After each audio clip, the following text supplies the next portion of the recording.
Hello and welcome to everyone. Today's video we are going to be discussing some superhero films. And by superhero films, I mean trilogies. Now, I looked up, there's only 9 superhero trilogies. So in order to be classed in this category of superhero trilogies, you must have 3 films within your particular, like, character or so what. So the Avengers, for instance, doesn't count because there's 4 of them.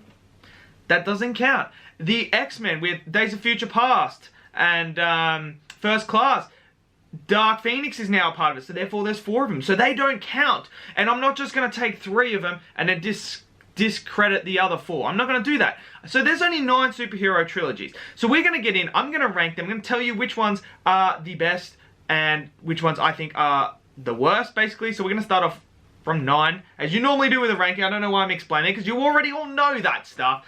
So there's only 9. I couldn't believe there was only 9. But anyway, let us know in the comments your thoughts below. Give us a like, subscribe, and let's get right into this ranking. Number 9, the Iron Man Trilogy. Yes, I'm going to get so much hate. Everyone's going to be like, why have you got Iron Man so far down? Oh, Iron Man is like one of the greatest trilogies. To me, it's not. To me, it's the weakest trilogy of the 9. I am not a massive Iron Man fan. I just am not. I think Iron Man 2 is the worst MCU film. I think it's just terrible. Iron Man 3, I am not very fond of either. I don't like the twist in it. I don't like the whole story of it. Yes, Tony has a good character arc, but that's about it. I don't really care for the villain. I don't really like what they did in Mandarin. It's the same with number 2. I don't care for the villain. The first Iron Man, well, I don't rank it in the top tiers of the MCU or anything like that. I'm not the biggest fan of it. It doesn't, like, grasp me into the world and make me want to love the film. Granted, some people think it's one of the masterpieces. I'm not going to argue that it does have some good characters. The villain is good in it. I just think it's it was a good starter. I'm just not very fond of the Iron Man. I'm just not, don't relate to Iron Man as well. And I'm just not enthralled in his character and his films. They're the ones I least rewatch. So I think having 2 bad films, it's got to be down the bottom because it's got 2 bad films, in my opinion. Like, I can't rank it any higher. Sorry Iron Man fans, but Iron Man comes in at number 9. Number 8, the Blade Trilogy. Now, Blade has the first one, decent film. Decent. I like the first one. It gets you involved. You get to know the characters. You invest in that. Blade 2 hits, and it takes it up another notch. Like, that's what a sequel's supposed to do. It's supposed to elevate the first one and go even further. And that's what Blade 2 does. Blade 2 is absolutely phenomenal. One of the great pioneers of the comic book genre. Absolutely fantastic. Wesley Snipes is so freaking good. There's so much you gotta love about the second Blade and the first Blade. We get the Blade Trilogy. Trinity. Well, see, I mean, I can't even... Blade 3. Blade 3. Blade 3 is terrible. It's fucking terrible. It is just, oh god, it's a mess. It's a mess. There's just so many problems with it, and that's why it's low. Like, you got a decent movie, and you got a really good film, and then you got a really, really poor, bad film. So that's what drags it down for me and puts it in the 8th spot. So number 8, Blade. Number 7 is, I'm gonna call the Glass Trilogy. So this is, you got Unbreakable, Split, and Glass. Yes, you may be like, oh, they're not super. Yes, they are superhero films. They are based on comic books as well. They are superhero films. Unbreakable was ahead of its time. Absolutely ahead of its time. It is a fucking phenomenal film. If you haven't seen Unbreakable, do yourselves a favor and watch it. It's not your typical superhero film. It is fantastically done. It's subtle. It's just, oh, it's mind-blowing. Split, absolutely fantastic. I mean, did we all think Split was going to be a part of Unbreakable? No, we had no idea. These weren't supposed, like, there was no tie-in until the end of Split, and it made you go, whoa, okay, so Beast is a super film, basically. Then Glass brings it all together. What lets it down is the ending. The ending of the trilogy, the ending of Glass is atrocious. What they do to a certain character is just disrespectful, just, oh, it rubbed me up the wrong way, and it just, that hurts it. Glass hurts it. I mean, you've got 2 phenomenal films, and then Glass is a big drop down, and that hurts, and that's why I've got it in at, sorry, I can't even speak, in at number 7. Number 6, the Wolverine Trilogy. So this is the Wolverine. X-Men Wolverine's Origins, and Logan. Granted, the Wolverine isn't the best film. It's a decent film. It's a solid 6. Solid 6, 7 out of 10. Like, it's a solid film. It's a solid film. Nothing spectacular or anything like that. It's got a decent enough story. It's pretty by the numbers. That's what it is. X-Men Origins Wolverine is fucking trash. Like, it's in the top 10 worst comic book films of all time. So, you're starting to think to yourself, but why have you got it higher than Glass? Why have you got higher than Blade? Because it's got fucking Logan, which is in a top 10 comic book film, which is absolutely fucking phenomenal. You can have the worst film in the world. As long as you got Logan next to it, Logan is going to pick that up, put it on its back and carry. Logan is a fucking fantastic film. It is so good. It is just transcends the genre. It is just the perfect way to cap off a character, and it completes this trilogy like none other. Like, this is how you send off a character. Logan is fantastic, and Logan alone drags it up to number 6 for me. So number 6, the Wolverine Trilogy. Number 5, the Thor Trilogy.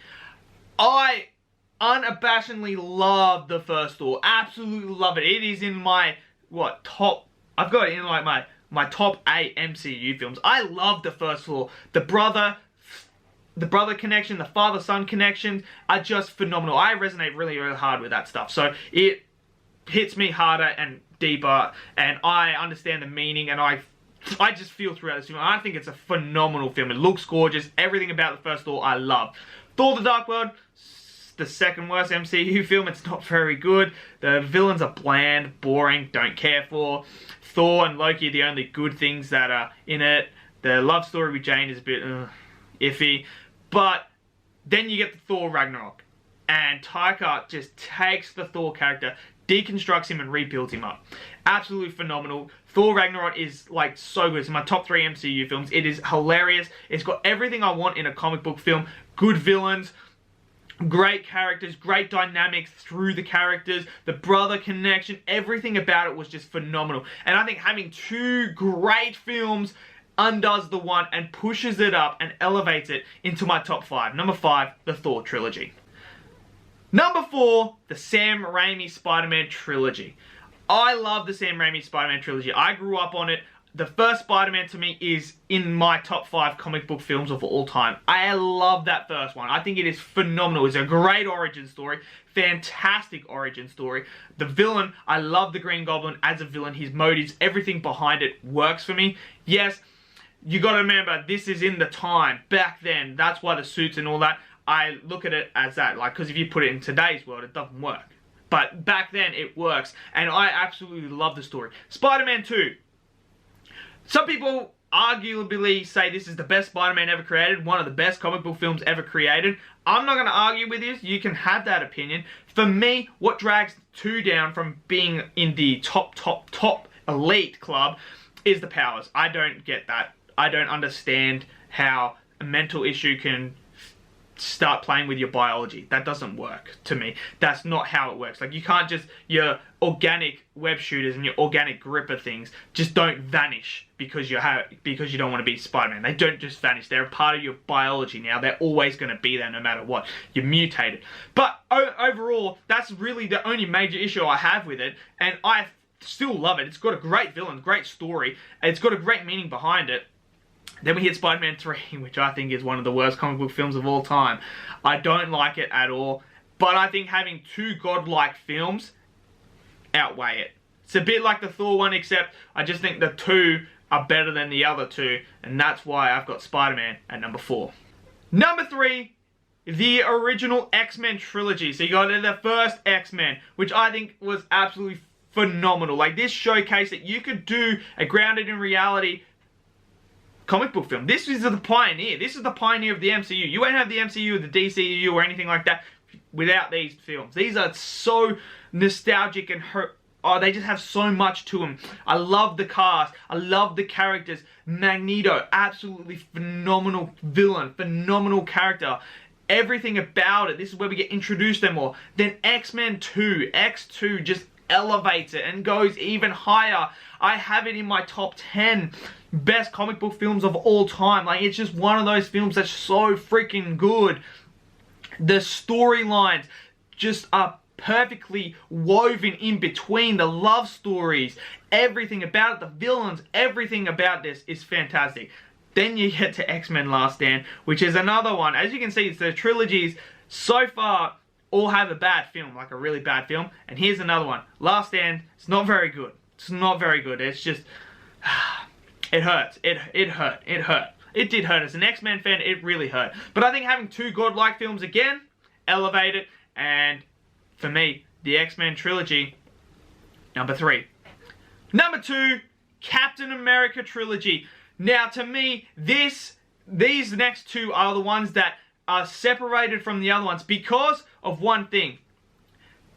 Captain America has 3 great movies. There's not a bad film, in my opinion, in the Captain America Trilogy. You've got the first Captain America, which I think is freaking underrated, and I have it in my top 10 as well, MCU films. Like, it's just so good. I love how they built that character up from the ground up and gave him everything we needed to know. Granted, they could have used Red Skull a bit more, but hey, it's okay. I still love this one, and I love it so much. Then you get to Winter Soldier, which I think transcends the genre. It goes into a spy thriller superhero film that we haven't seen really before in this way, and this was just absolutely phenomenal. It took it up to another level. Great villains, great storyline, having that Bucky, mysterious Bucky reveal, and that was just absolutely just took it up another notch. And it was just one of those films where we saw Cap tested, not just physically but morally as well. He was tested to the limits, and he was we really started to see his character start to make changes. Then you hit Civil War, and Civil War just went even higher and further. And like, it's just one of those films that's just freaking phenomenal. The cast is brilliant, and this is where you really see everything come together. And this was just, to me, there's not a bad film in this, and that's why I've got Captain America at number 2. Number 1, the Dark Knight Trilogy. I mean, is there a better comic book film or superhero film trilogy than the Dark Knight? Not in my opinion. Batman Begins, the greatest origin story of all time. Absolutely fantastic. Nolan nailed it. The villain, Ra's al Ghul, one of the greatest villains in comic book history on the big screen. Absolutely phenomenal. The way that he started Batman, showed us how Batman went in. Everything about Batman Begins was fucking phenomenal.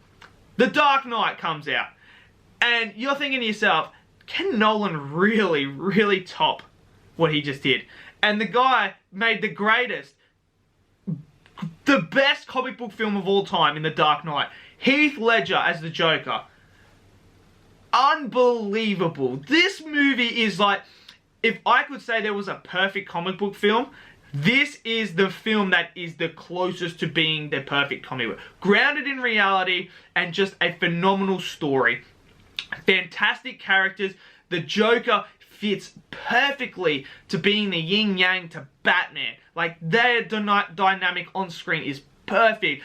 The performances are great. Everything about this film was perfect. The way that the Joker won in the end, brought down Harvey Dent, and really tested Batman mentally more so than physically, was phenomenal. The Dark Knight Rises, granted, it's not as good as The Dark Knight or Batman Begins. However, I think it was a great finish. It was beautifully, it could have been executed better. Yes, the action was a bit iffy, but overall the story was still good. The reveal wasn't the best, but I think Bane as a character was great, and this was the physical battle that Batman needed to really reinvent himself, and I thought that was phenomenal. How he broke Batman down and rebuilt him. The ending, though, to me, is one of the greatest endings in comic books. Like, it was just perfect. I couldn't have it any other way. Alfred was just phenomenal in this film. Like, the gravestone scene gets me in tears every single time. Just, they set up the ending, and just everything about it was phenomenal, and I thought it was great. So to me, the Dark Knight Trilogy is the greatest superhero trilogy. So there you have it. Let me know in the comments below, what are your rankings of the 9 superhero trilogies? Let me know. I'm very intrigued. I want to hear what people have to say about this, because it's going to be interesting. This could be very opinionated here. So just remember, it's everyone's opinion, so there's no right or wrong answer. So let me know, give us a like, subscribe, see you guys in the next video. Peace out.